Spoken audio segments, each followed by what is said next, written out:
Trump laid the smackdown on weak Trudeau at G7.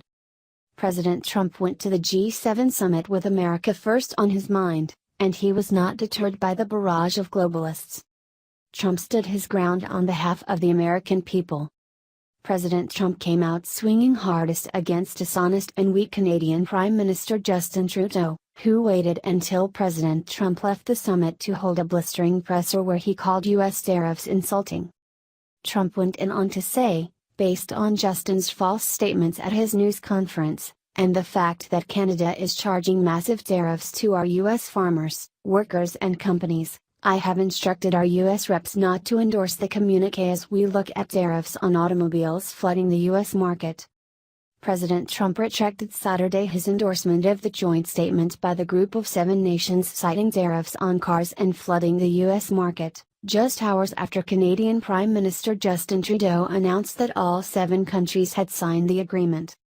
PM Justin Trudeau: if Canada acted so meek and mild during our G7 meetings only to give a news conference after I left saying that, U.S. tariffs were kind of insulting and he will not be pushed around. Very dishonest and weak. Our tariffs are in response to his of 270% on dairy. Mr. Trump tweeted.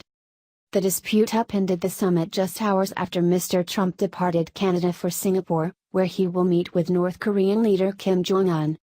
Based on Justin's false statements at his news conference, and the fact that Canada is charging massive tariffs to our U.S. farmers, workers and companies, I have instructed our U.S. reps not to endorse the communique as we look at tariffs on automobiles flooding the U.S. market.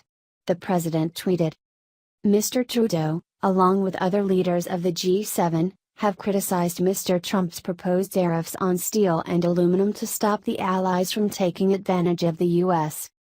After Mr. Trump's departure from the G7, Mr. Trudeau held a press conference stating that all of the member nations, including the U.S., had signed a communique pledging to lower tariffs and other trade barriers.